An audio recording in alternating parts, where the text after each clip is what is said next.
Hi friends, welcome to bio earn. চলো আমরা আজকে পার্ট 9 অর্থাৎ 9 নম্বর স্কুলে জীবনবিজ্ঞান প্রশ্ন নিয়ে আলোচনা করি।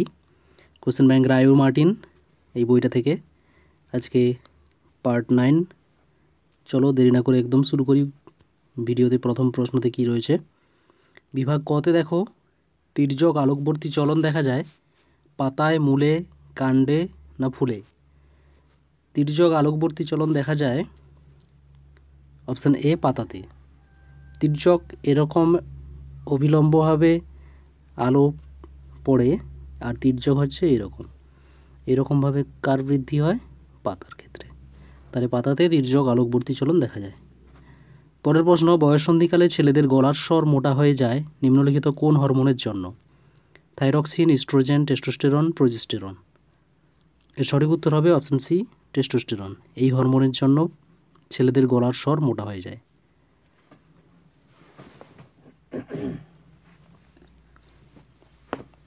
তারপরের প্রশ্ন, নিউরনের কোষ দেহগুলি মিলিত হয়ে গঠন করে নিউরোগ্লিয়া, স্নায়ু, স্নায়ুসন্ধি না স্নায়ুগ্রন্থি?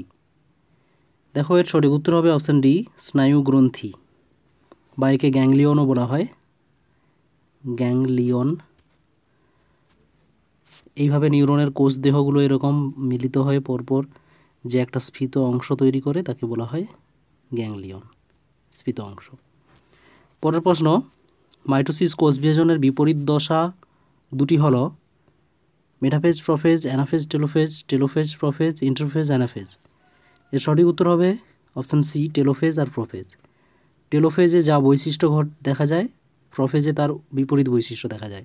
এই জন্য এটাকে বলা হয় দুটি বিপরীত দশা। প্রোফেজে কী হয়? প্রোফেজে হচ্ছে নিউক্লিয় পর্দার অবলুপ্তির ঘটন শুরু হয়, তারপরে হচ্ছে নিউক্লিয় জালকগুলো থেকে ক্রোমাটিড অর্থাৎ সুস্পষ্ট ক্রোমোজোম তৈরি হতে শুরু করে। আর টেলোফেজে তার উল্টোটা, অর্থাৎ নিউক্লিয় পর্দার পুনর্গঠন তৈরি হয় আর ক্রোমোজোম থেকে ক্রোমাটিন জালিকা তৈরি হয়। পরের প্রশ্ন, জোড় কলমে উদ্ভিদের যে অংশটি মাটিতে থাকে তা হলো স্টক, সিয়ন, সাকার না রাইজোম? এর সঠিক উত্তর হবে স্টক।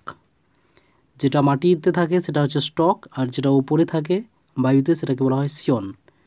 আর এখানে দুটো রয়েছে জিনিস, দেখো সাকার আর রাইজোম, এই দুটো কি জেনে রাখবে অবশ্যই। সাকারের বাংলা মানে হচ্ছে ঊর্ধ্বধাবক, অর্থাৎ দেখো এরকম মাটি আছে, মাটির নিচে কাণ্ডটা আছে, কিছুক্ষণ পরে মাটির ভেতর থেকে এরকম মাটিকে ভেদ করে উপরের দিকে উঠে আসে,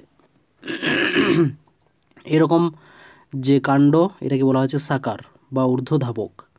আর একটা রয়েছে রাইজোম। রাইজোম হচ্ছে জানো গ্রন্থিকাণ্ড, এরকম মাটির সঙ্গে সমান্তরালভাবে তাদের বৃদ্ধি ঘটে, এরকম হচ্ছে আদাতে দেখা যায়, হলুদে দেখা যায় রাইজোম বা গ্রন্থিকাণ্ড। ঠিক আছে। পরের প্রশ্ন, কচুরিপানার অর্ধবায়বীয় কাণ্ডকে বলা হয় ধাবক, বক্রধাবক, ঊর্ধ্বধাবক, খর্বধাবক? এর সঠিক উত্তর হবে অপশান ডি, খর্বধাবক। দেখো এখানে ঊর্ধ্বধাবক আলোচনা করা হলো একটু আগে, আর এখানে বক্রধাবক ও খর্বধাবক এই দুটো কি?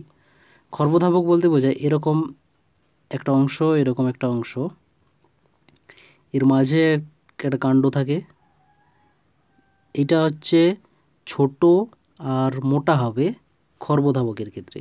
ছোট মানে খর্ব, আর যখন এরকম বড় হবে, একটু বাঁকানো হবে, তখন সেটাকে বলা হয় বক্রধাবক। এটা হচ্ছে লম্বা হয়, সরু হয় আর বাঁকানো হয়, এই জন্য সেটা বক্রধাবক। আর খর্বধাবক ছোট আর মোটা হয়। ঊর্ধ্বধাবক উপরের দিকে উঠতে থাকবে, আর এগুলো সবগুলোই ধাবক, এরকম মাটির সঙ্গে সমান্তরালে চলতে থাকে এগুলো। ঠিক আছে। পরের প্রশ্ন, মেন্ডেল পরীক্ষিত মটর গাছের দ্বিসংকর জননের এফটুজনিতে কত ধরনের জিনোটাইপ দেখা যায়? দ্বিসংকর জনন পরীক্ষাতে এফটুজনুর জিনোটাইপ আর ফিনোটাইপ তোমাদের মনে রাখতে হবে। জিনোটাইপিক অনুপাত কত? 1:2, 2:2, 2:2, 4:2, 1:2, 2:2, 1:2, 2:1। কটা হচ্ছে এখানে দেখো কত ধরনের তৈরি হলো তাহলে।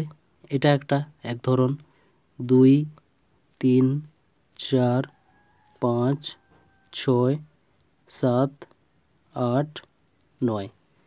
তাহলে এটা হচ্ছে ধরনের জিনোটাইপ পাওয়া যাবে। আর যদি বলতো ফিনোটাইপ কত, তাহলে ফিনোটাইপিক অনুপাত থেকে হিসাব করতে হতো। ফিনোটাইপিক অনুপাত কত? 9:3:3:1। তাহলে এখানে কত ধরন হবে? 1 2 3 4। তাহলে জিনোটাইপিক 9 ধরনের হবে আর ফিনোটাইপ 4 ধরনের হবে।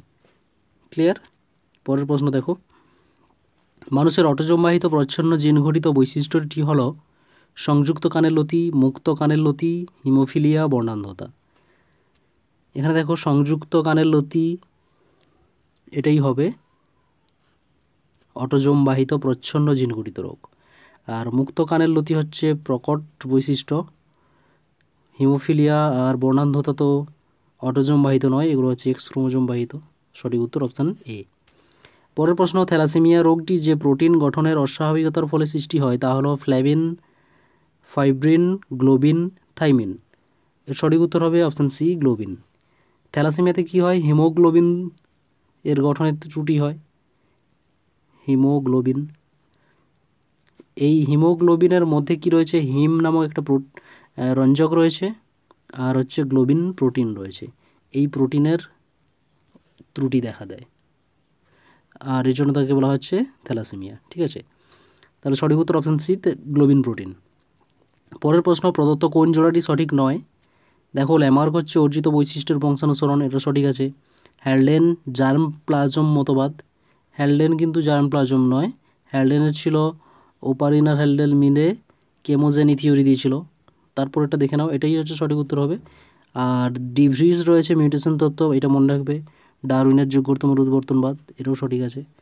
তারপর রয়েছে কোন যুগে ঘোড়ার আদিমতম জীবাশ্মের আবির্ভাব ঘটেছিল? Pliocene, Eocene, Pleistocene, Oligocene. এর সঠিক উত্তর হবে, আদিমতম জীবাশ্মের নাম কি? ইওহিপ্পাস, আর সেই যুগটার নাম হচ্ছে ইওসিন।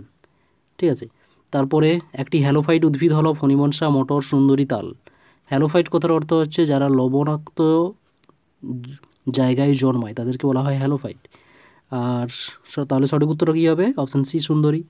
আর এখানে দেখো ফণিমনসারটা মনে রাখবে, ফণিমনসারটাকে বলা হয় জেরোফাইট, জেরোফাইট।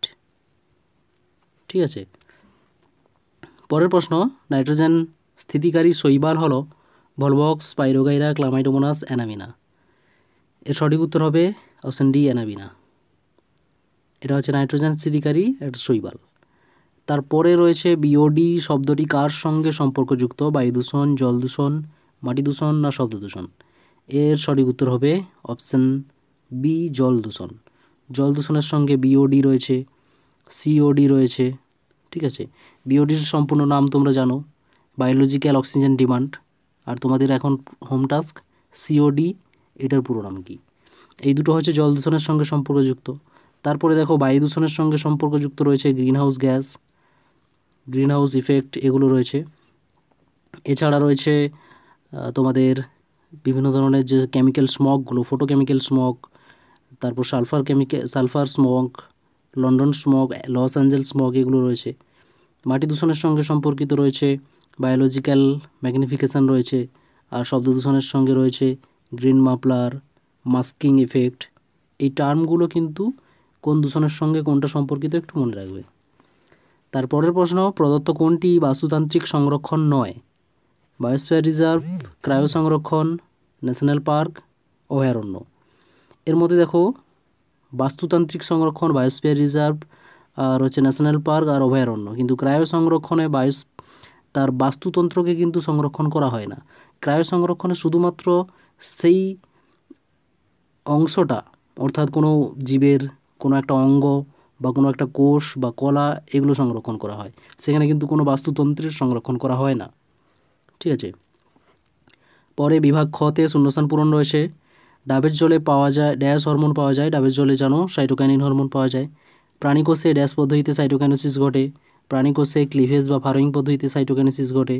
জিনোটাইপের বাহ্যিক প্রকাশকে ড্যাশ বলা হয়? জিনোটাইপের বাহ্যিক প্রকাশকে বলা হয় ফিনোটাইপ।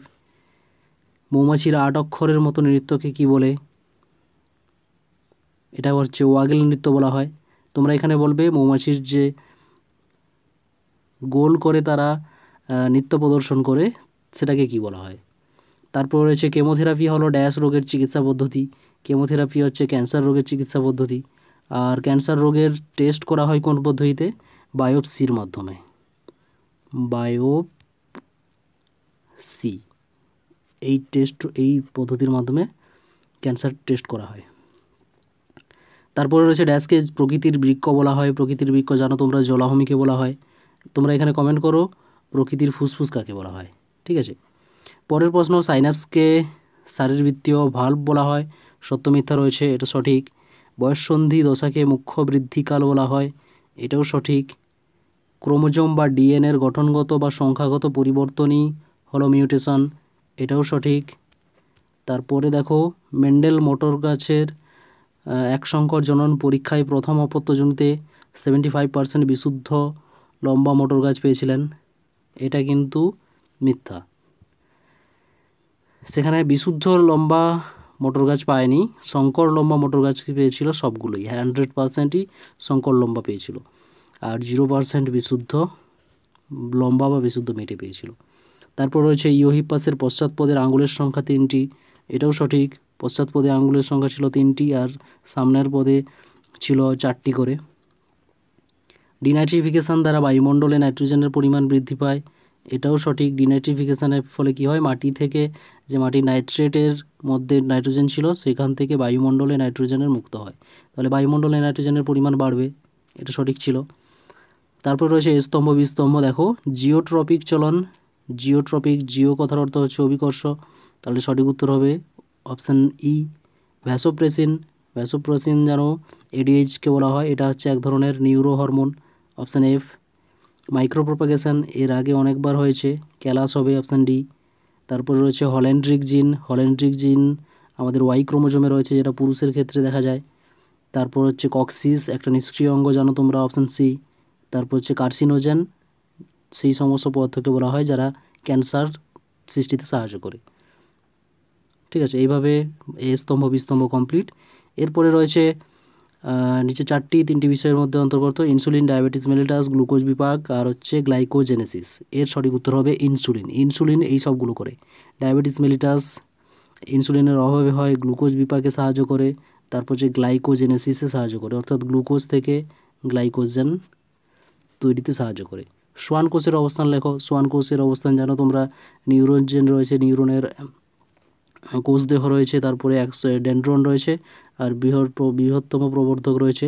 সেই প্রবর্ধকে মাইলিন সিদের মধ্যে সোয়ান কোষ থাকে। ঠিক আছে, পরে রয়েছে প্রাণীকোষ যদি সেন্ট্রোজোম হয় তাহলে উদ্ভিদ কোষ কী হবে? সেন্ট্রোজোম প্রাণীকোষ হলে উদ্ভিদ কোষ হবে মাইক্রোটিবিউল। ঠিক আছে, মাইক্রোটিবিউল। তারপরে রয়েছে বিসদৃশ্য কোনটা? জিন, অ্যালিল, ডিএনএ, ক্রোমাটিড। এখানে বিসদৃশ্য হবে অ্যালিল, কারণ একটা ক্রোমাটিডের মধ্যে ডিএনএ থাকে, তার মধ্যে জিন থাকে, কিন্তু জিন অ্যালিল হচ্ছে দুটো সমসংস্থ ক্রোমোজোমের মধ্যে হয়, এখানে একটার মধ্যেই সবগুলো রয়েছে, আর এখানে অ্যালিলটা হচ্ছে দুটো আলাদা ক্রোমোজোমের মধ্যে, তার জন্য এটা অ্যালিল আলাদা। তারপর রয়েছে কোন বংশগত রোগে রক্ততঞ্চন ব্যাহত হয়? জানো তোমরা হিমোফিলিয়া, এটা দুটো ভাগ রয়েছে, হিমোফিলিয়া এ আর হিমোফিলিয়া বি। হিমোফিলিয়া এ কে বলা হয় রয়্যাল হিমোফিলিয়া, হিমোফিলিয়া বি কে বলা হয় ক্রিস্টমাস হিমোফিলিয়া। এটা হচ্ছে ফ্যাক্টর 8-এর অভাবে হয়, আর এটা হচ্ছে ফ্যাক্টর 9 অথবা ফ্যাক্টর 11-এর অভাবে হয়। ঠিক আছে, তারপরে রয়েছে দেখো জৈব বিবর্তন সম্পর্কিত ল্যামার্ক তত্ত্বটি ল্যামার্ক কোন গ্রন্থে লিপিবদ্ধ করেন? এটা হচ্ছে ফিলোসফিক্স জুলজিক নামক গ্রন্থে লিপিবদ্ধ করেন। তারপরে রয়েছে কৃত্রিম একটা গ্রিনহাউস গ্যাসের নাম লেখো, এটা হচ্ছে CFC হবে, ক্লোরোফ্লোরোকার্বন। তারপরে রয়েছে ভারতের কোথায় রেড পান্ডা প্রজেক্ট চালু করা হয়? এটা হচ্ছে সিকিমের রোডোডেনড্রন বার্সা রোডোডেনড্রন স্যাংচুয়ারিতে। ঠিক আছে, দেখো তারপরে বিভাগ গতে যে প্রশ্নগুলো রয়েছে সেগুলো দেখে নাও ভালো করে, আর বিভাগ ঘতেও যে বড় প্রশ্নগুলো রয়েছে সেগুলো দেখে নাও। এখান থেকে যদি কোনো প্রশ্ন সলভ করতে প্রবলেম হয় তাহলে অবশ্যই কমেন্ট করে জানাও। আমি তোমাদের কয়েকটা প্রশ্ন আমার কাছে এসে গেলে 4 থেকে 5টা আমি তোমাদের অবশ্যই সলভ করে একটা ভিডিও বানাবো। তো আজকে এই পর্যন্তই পার্ট 9-এর আলোচনা। এর পরের দিন পার্ট 10 অর্থাৎ 10 নম্বর স্কুলের আলোচনা নিয়ে আসবো। ততক্ষণ তোমরা পড়তে থাকো, ভালো থেকো, অল দ্য বেস্ট। দেখা হচ্ছে পরের ভিডিওতে, টাটা।